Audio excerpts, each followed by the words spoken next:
l'actualité en ce moment. Didi B. D'accord, ok. On est en pleine dans la crise d'Internet. Vous savez tous, hein? Voilà. On paie beaucoup d'argent pour très peu de data et qui ne dure pas. Ouais. C'est une triste réalité. Nous sommes tous athées. Voilà. La population est fâchée, vous le savez. Les artistes aussi décrient, n'est-ce pas, cette situation. Alors, hier, Didi B s'est prononcé. Écoutons-le. En tant qu'artiste, ma parole a beaucoup d'impact et j'en suis conscient. Mais il faut d'abord que je me renseigne sur le sujet avant de parler. Même si j'avais raison, j'ai dû gérer les conséquences d'une de mes sorties avec une compagnie aérienne. J'ai dû gérer les conséquences de cette sortie, même si j'avais raison, hein, en solo. J'ai dû gérer ça. Tout ça pour dire que il faut bien que je me renseigne et la manière de faire aussi est importante.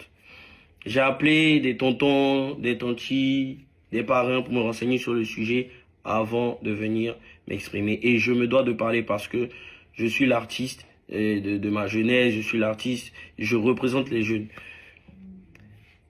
Mes fans, mes supporters, tous ceux qui me suivent, ils streament mes sons, ils regardent mes clips, tout mon business, tout en rapport avec Internet. Ils achètent mes tickets de concert, tout en rapport avec Internet.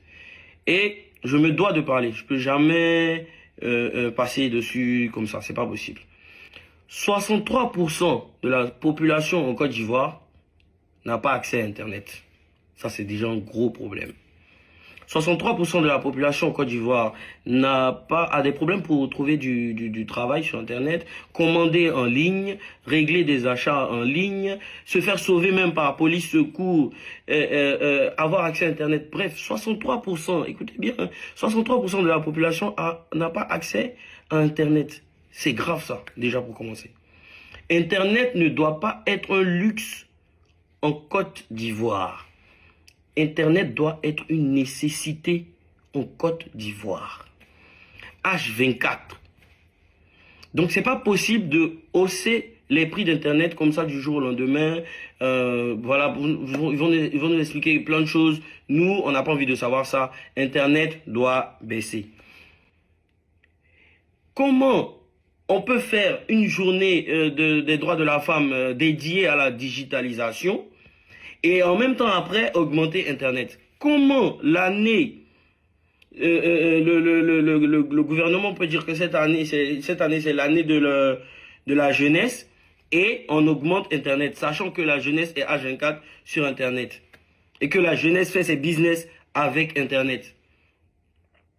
Laissons ça. Le vrai problème de tout ça, c'est que la vie est chère. La vie est chère. On doit commencer par ça. La vie est chère. Et moi, je demande à qui de droit, on indexe personne, je demande à qui de droit de régler le cas de la vie chère. Il faut commencer par ça.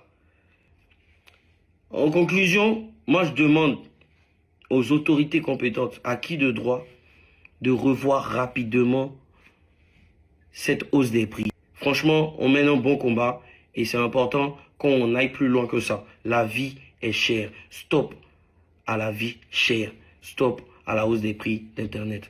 En ensemble, c'était Didi B au Calamar. Moi, j'ai tout simplement envie de l'applaudir.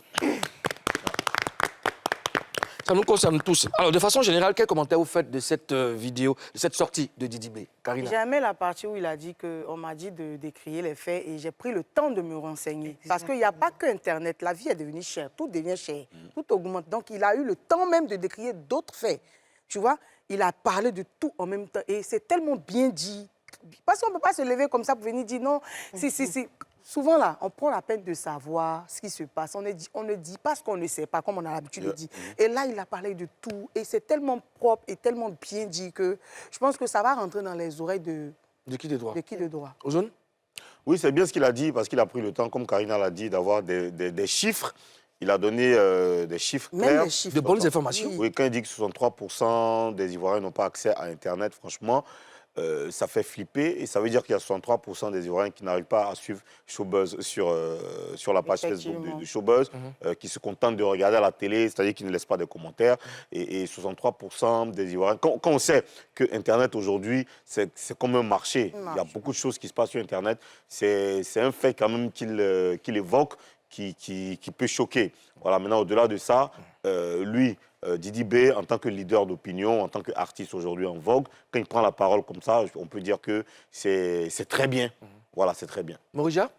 Alors, moi, j'ai suivi ça aussi. Je suis vraiment d'accord avec Didi B. Pourquoi? Parce qu'une chose est de décrier un fait, mais une chose est de décrier la chose avec les détails. Ouais. Et là, on voit qu'il y a eu de la recherche. C'est pas quelqu'un qui est venu juste crier, se plaindre. Il y a des détails et on est tous concernés. Moi, en tant qu'artiste, je suis concernée aussi parce qu'on écoute toutes les personnes qui nous aiment, nous suivent sur nos pages, regardent nos clips, stream et tout. Et si Internet, si 63% de la population n'a pas Internet, c'est vraiment galère. Et je me dis que le pays est en train de se développer. Si on peut vraiment aussi axer sur ces choses-là, franchement, ça va vraiment aider les artistes et aider la population. Je pense qu'on mène un très bon combat et puis nous sommes tous impliqués. Il a dit que c'est quelque chose de vraiment important. Avant de parler d'un sujet, il faut le maîtriser, il faut avoir vraiment toutes les bonnes informations. Ne vient pas comme ça, il faut vraiment s'informer. Et puis, bon, voilà. Alors, qu'est-ce que les artistes pourraient faire, n'est-ce pas, après les déclarations et les publications sur les réseaux sociaux, Karina? Qu'est-ce qu'ils pourraient faire d'autre? Ils peuvent faire une chanson. Ils peuvent se mettre ensemble pour chanter parce que c'est des artistes. Voilà, la voix des sans-voix. Ils peuvent chanter. On peut chanter. Voilà, parce que je pense que si ça allait jusque-là, ils vont vraiment voir que c'est très sérieux. Voilà, ils peuvent faire un morceau même pour ça, même une marche. D'accord. Oui. D'accord. Ozone? Oui, c'est ce que Karina a dit. Hein, la meilleure arme des artistes, c'est les artistes chanteurs, c'est leur voix. Donc, se mettre ensemble. On se souvient qu'il y a eu beaucoup de crises comme ça, comme ce qui s'est passé à Bassam, l'attentat de Bassam. Il y a eu des collectifs, des artistes qui sont mis ensemble pour passer un message, chanter. Ouais. Donc, c'est des choses qui peuvent se faire avec VDA qui a déjà commencé. Ouais. Donc, d'autres artistes peuvent le faire. Peut-être que ça va pousser plus la sensibilisation auprès des décideurs. Mais ensemble, c'est encore plus mieux. Oui, bien sûr. Solo, ensemble. ça va passer un peu. Oui, inaperçu. ensemble. Voilà. Ouais, ensemble. Morija? Collectif. Ouais. Ouais, Je vais carrément dans le même sens. Et en dehors du fait qu'on ait décrié ce genre de situation-là, si aussi on s'unit, il faut que les gens sachent ou les gens sentent qu'il y a une communion derrière ce phénomène-là. Et je me dis que ça va faire craquer aussi les personnes, les autorités en tant que compétentes. Voilà. Ouais, en tout cas, nous, on joint nos voix à celles de Didi B pour dire aux autorités compétentes, aux acquis de droit, de regarder ce côté-là, de faire un effort pour, n'est-ce pas, atténuer les souffrances des populations. Alors,